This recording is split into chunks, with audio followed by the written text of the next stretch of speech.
أخشى أن ما الأمر جاوبتنيش ما جاوبتنيش. أنت هل ستؤيد المغرب إذا طالبت بإعادة الجماجم الجزائرية من متحف الإنسان؟ أؤيد. قلت أنني أؤيد أي منظمة، أي دولة، أي رئيس.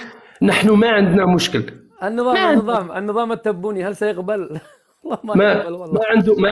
ما عنده ولا مشكل أخ أسعد. لا النظام والله أنا متأكد والله ما يقبل، والله لو رموا الجماجم للكلاب ولن احنا ما تعاد عن بإيدينا طريق المغرب. أخ فايز، لكن نحن ما بإيدينا أنه نقبل أو ما نقبل. هذا موضوع للتاريخ. هاي جرائم فرنسا شاهدة على نفسها. ما عندنا أي مشكل. أنا أخ أسعد فقط الاستهزاء نحن ما عندنا أي شيء إلا هؤلاء، ونحن بسببهم. أنا أتكلم معك الآن بلغة عربية والحمد لله، ومسلم بسبب هؤلاء. فقط يعني شوية احترام لهذا الناس ما قلنا اللي شيء هم يا أخي. فعلا وين متى قلنا الاحترام؟ لم نقل شيئا. يعني جمجمة مفيدة، جمجمة مفيدة، شوية يعني. يعني يا أخ أسعد، يعني ما تقول إنه الجزائريين جلاف جافيين ما عندهم قلب، خلينا ندق وهم ما يحسوا. لا، يعني في مواضيع حساسة يعني نتأثر منها كثير، خاصة هذا الموضوع. حاضر، الله يهمك الباقي الله يهمك. الباقي يدق سك فك، ما عندنا اي مشكل. لكن هاد الناس هم يعني ما الا هما ما عندنا، يعني ما هم تاريخنا، هم كرامتنا، وهم. يا ماركو أنا أحاول أفتح لك الميكروفون ما ينفتح، حاول تفتح أنت يا اه، ماركو. انفتح تسمعني بس الان. اسعدك من هذه النقطة. ما اخشى انه تكون هاد الدول، هذا الغرب هذا، أها. لما وصل انه لإدانة إسرائيل، كأنه يريد عدم إدانة إسرائيل بيد دولة مسلمة وعربية، حتى يعطي قليلا من الشرعية ويتبرأ قليلا من هذه الأعمال البشعة والجرائم الأخيرة لدولة الكيان. أنا قريت مقال لجريدة إلكترونية مغربية اسمها لوديسك، تكلمت على أن الدعم الأمريكي للمغرب أمنيا، والمغرب معروف عنده تنسيق أمني كبير مع أمريكا، أنه مشروط بتنسيق المغرب امنيا وسياسيا مع اسرائيل.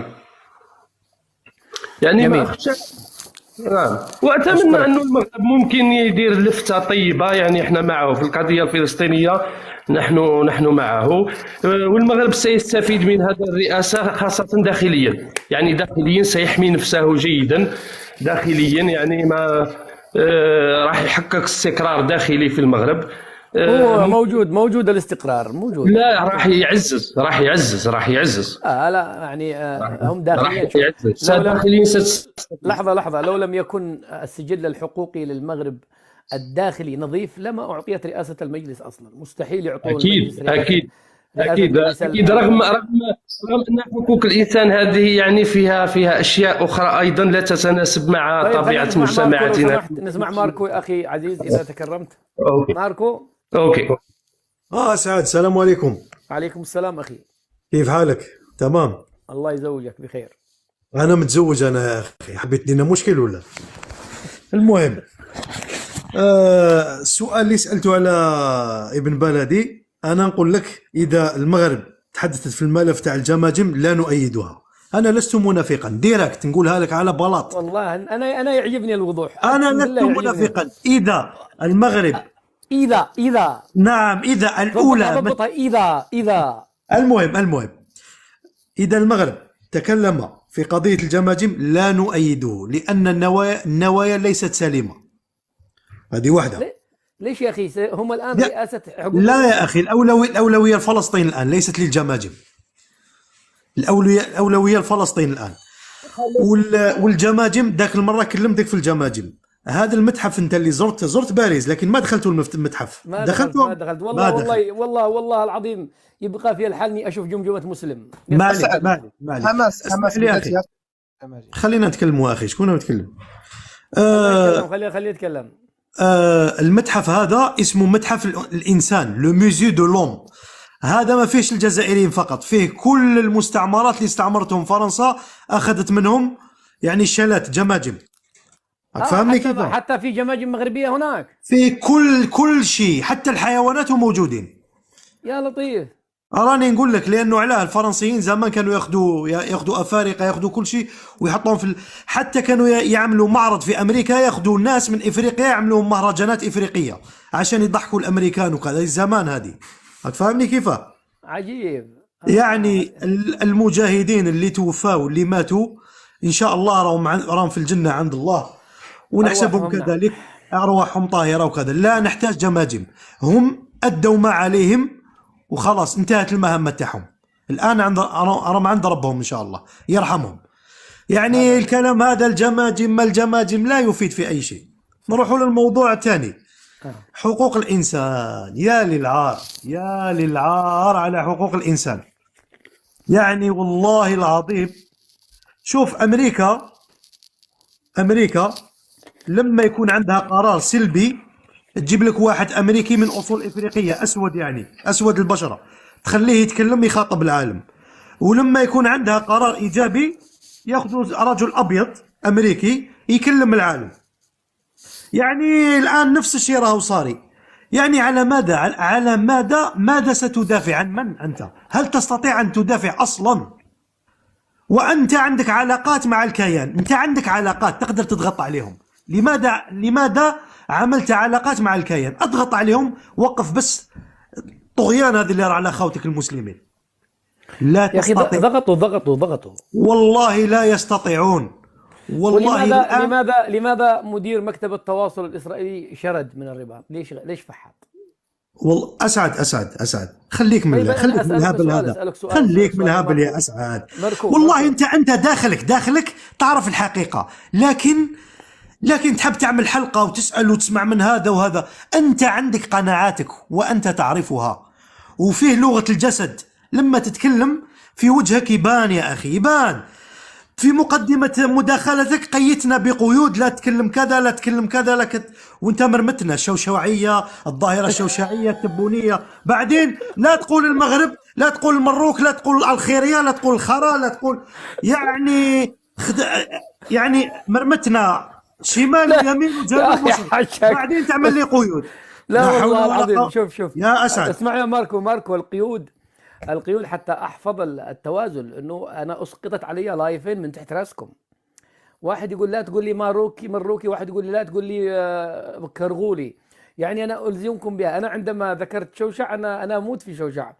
يعني حاول تربط بين الظاهره الشوشعيه والتبنيه، لا تكونش تزعلوا، خليكم شويه فاسحين. لا احنا ما نزعلش، احنا وراهم يطلعوا معاك ناس محترمين، لا يسبوا لا يقلوا الادب ولا. طيب انا اسالك سؤال، يعني ماذا عن بني الانسان الذي يتم التعامل معهم كورقه، واسوأ من الحيوان كمان، الذي هم في مخيمات تندوف. اذا فتحت المغرب هذا الملف، ماذا سيكون موقفكم انتم في الجزائر؟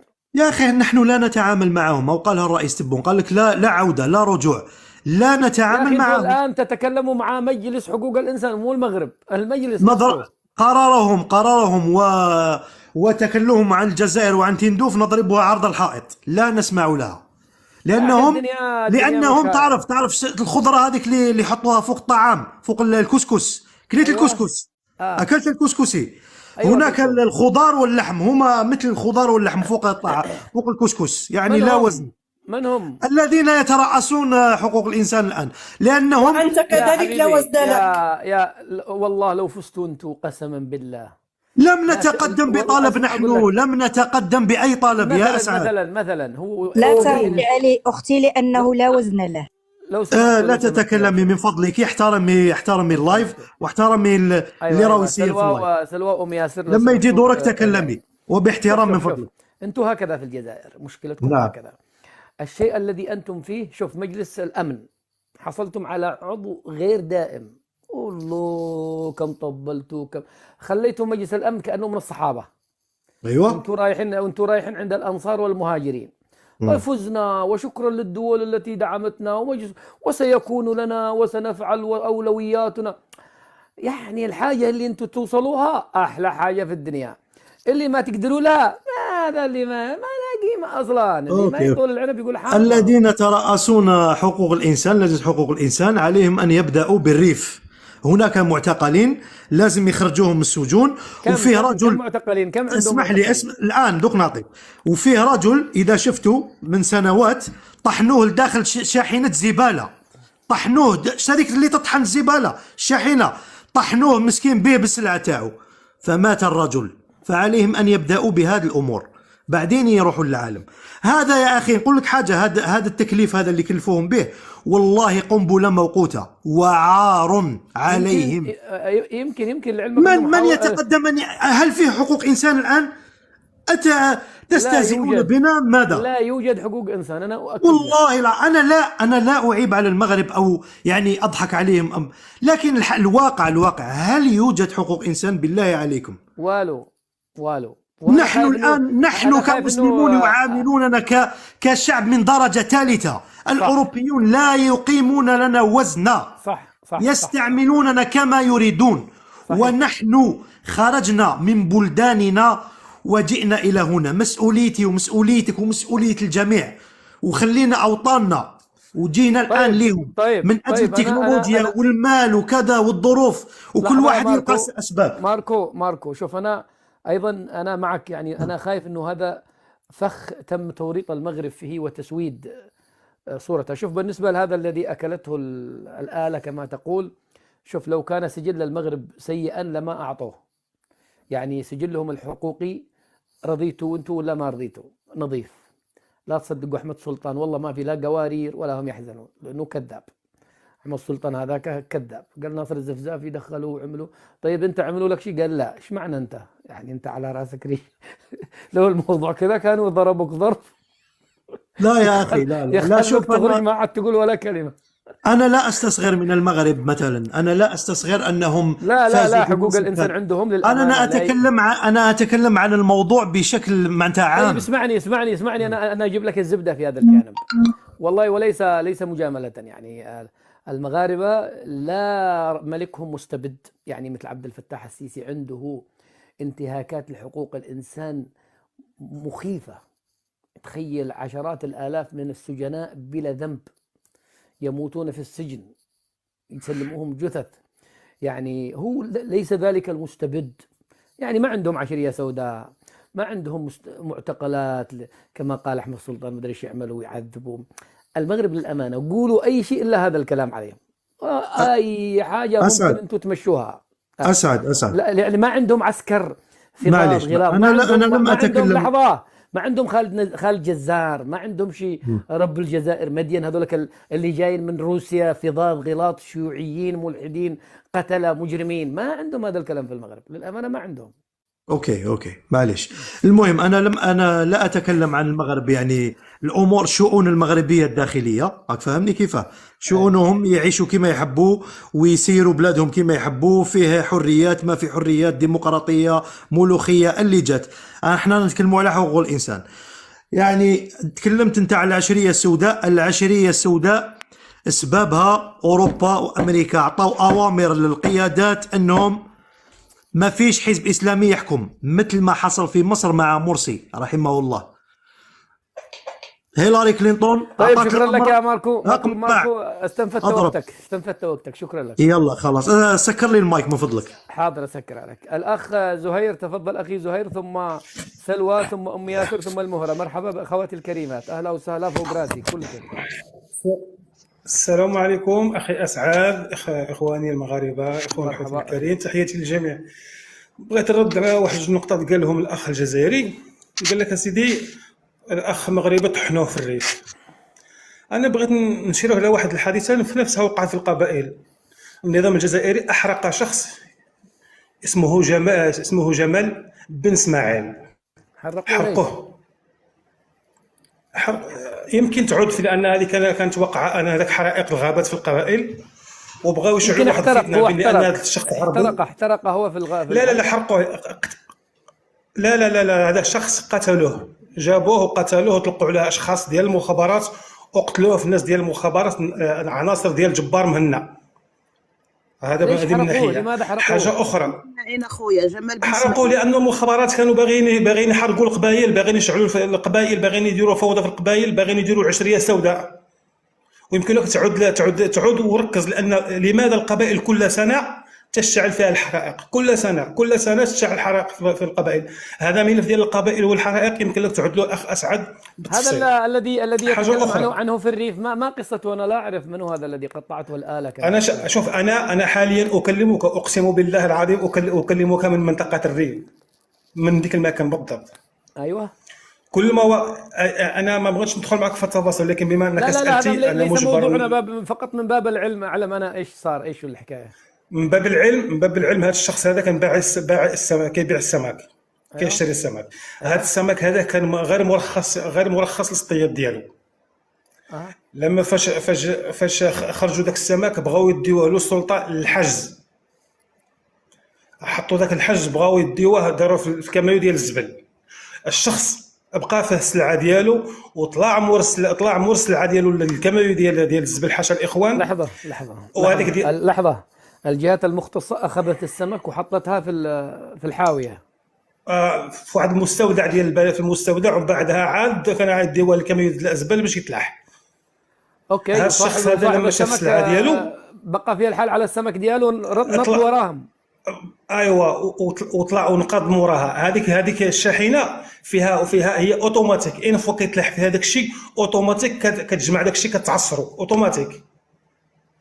وهذا الشيء وقع، ويمكن هذه كانت في فيديو الناس كاع شافوها، فهمت. وهذا عمل غير مقبول، هذا العمل هذا غير مقبول نكروه. يعني حاجه اخرى، ما حدا تعمد انه ما فيش تدبير، ما فيش امور. دقيقه شوف، دقيقه استاذ اسعد، دقيقه. ما فيش امور مدبره، وتلك الاشخاص رجال السلطه اللي كانوا مكلفين على هذا الحج وكذا حسبوا وعوقبوا وراهم في السجن. انا كنعرف 3 ديال الاشخاص راهم في السجن بهذا الحديث هذا. رحمة الله عليه. قفل هذا الملف، مش موضوعنا. رحمة الله عليه. خلاص الملف ديال الاخوان هو حاجه اخرى تطرق لها، قال لك يا ريت القبائل الحقوق. انتم اخي الجزائر، في الجزائر حاليا كل النشطاء السياسيين يسجنون. انا اعطيه بالاسماء: كريم طابو زعيم الحزب راه يسجن، ابراهيم العلامي، واحد صحفي فخار ديال مزاب مات في السجن، تمات صحفي مات في السجن. حاجه اخرى، شخصيه معروفه عند الجزائريين هو علي بالحاج، وهذا الرجل اسلامي ثاني شخصيه في الحزب ديال جبهه الانقاذ. تصور يا اسعد، هذا الشخص لا يصلي الجمعه. يوم الجمعه هو كيكون غادي للجامع يصلي، كيخطفوه رجال المخابرات وكيلوحوه في الطوموبيل كيديوه، ما كيصليش الجمعه الشخص هذا. طيب انت كلمني انت كمغربي، ماذا يعني لك ان تكون بلادك على راس مجلس حقوق الانسان انت كمغربي؟ انا ساجيبك بحاجه اخرى. كل هذه المنظمات يا استاذ اسعد نحن لم نكن فاعلين فيها. هذه المنظمات منبثقه من النظام العالمي. بما اننا لم نكن فاعلين في تاسيسها، فنحن لن نكن فاعلين في تغيير مجاريها. يعني يمكن ترأسكم لحقوق الانسان ليس له قيمه؟ ما عنده حتى شي قيمه، لان هذه المنظمه هذه هو انت صدرتي حكم وانت عندك خديتي قرار لن يطبق، لانك ليست لك وسائل باش تطبق هذه القوانين، باش تطبق هذه القرارات. مجلس حقوق الانسان يعطيك اصدار مثلا الدوله الفلانيه تفعل كذا وتفعل كذا وتفعل كذا فقط وبس. لا يمكنها ان تلزم الدوله ان تطبق القرار. جميل. هذه من ناحيه انا شخصيا لا، يعني ما كنتظر حتى شي حاجه من هذه المنظمات ديال المنظمات العالميه. منظمات كاذبه لم نراها تحرك الساكن في كل الشعوب. الشعب السوري هذه مده ويقتل، المسلمه، الشعب اليمني، الشعب العراقي، ايوه المسلمه، ايوه الشعوب المسلمه. انا اعطيتك امثله بالشعوب المسلمه فقط. هذه امم متحده علينا، اتحدوا علينا كمسلمين.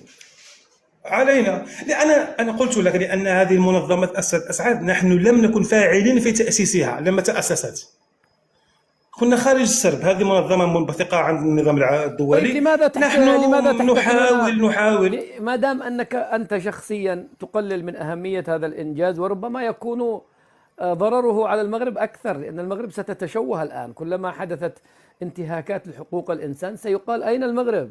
وأين أنتم يا رئاسة؟ لماذا يحتفل المغاربة إذن؟ لماذا هذا المهرجان والاحتفال اسمع، شوف أسئلتك أخي أسعد. شوف، نحن في المغرب لا نحتفل. انت لا نحتفل بديك البهرجه والبهرجه نحن ونحن وحنا وحنا وحنا، لا لا لا لا. الاجتماعي على انكم شوف انا نقول لك، انا ساقول لك لماذا الاحتفال. تعرف لماذا الاحتفال؟ لان قاره افريقيه كانت عندها الحق ترشح دوله، والدوله المغربيه ترشحت في اواخر 22 دفعت هذا الملف هذا ديال الحقوق المجلس حقوق الانسان. الجزائر فاش شافت المغرب غيترشح دفعت جنوب افريقيا ترشح، قالت لها دفعي ترشحي انت والاموال وكذا وكذا باش المغرب ما يفوش بالترشيح. وهذه جات الحلاوه، لان الحلاوه ضربنا يعني بحال نقولوا ضربنا الجزائر وجنوب افريقيا وفوزنا حنا. هذه الحلاوه ديالها من حيث المناكشه بيناتنا هنا في التيك توك. حاجه اخرى، طيب الاخ الكريم قبيله اللي هضر واحد ملاحظه صغيره، الاخ سعد بن سالم. الجزائر مؤخرا كانت تعود سميتو تحصلت على العضويه غير دائمه في مجلس الامن. خرج السفير ديالهم اقسم بالله العلي العظيم لم يذكر فلسطين ولا باشاره صغيره ولا كبيره، ولم يشر اسرائيل لا من هنا ولا من هناك. اين انتم؟ خالص والو ولا شيء. اتحداه ويكذبني. اين انتم وانتم في مجلس الامن؟ واحد الملاحظه صغيره غنسالي بها استاذ اسعد، هذه غنرجع بك انا نسالي قوس، غنسد قوس وغنفتح معك قوس ديال الموت اغتيال بوضياف الله يرحمه. لا لا لا لا لا, لا ترجعنيش انا خليني في صلب الموضوع، ولدي اسماء. غير واحد المعلومه لازم تكون استاذ اسعد، لازم ندوز، ماشي ما فيهاش شي حاجه يعني زعما النقاش. سيدخلون الان في موضوع بوضياف. لا غنسد القوس وكمل النقاش ديالك الا بغيت. ما بغيتش ما كاينش مشكل. اوكي. بوضياف لما مشى للجزائر ولادو بقاو في المغرب، وكان عنده العرس ديال ولده في المغرب، وبغى يجي للمغرب والكبرنات ما خلاوش، ونزار كيقولها بفمو. هو دار اللي في راسو جا للمغرب. نزار حرك واحد المجله وبقات كتكتب كتابات يعني مشينه على المغرب وكتحرش بالمغرب.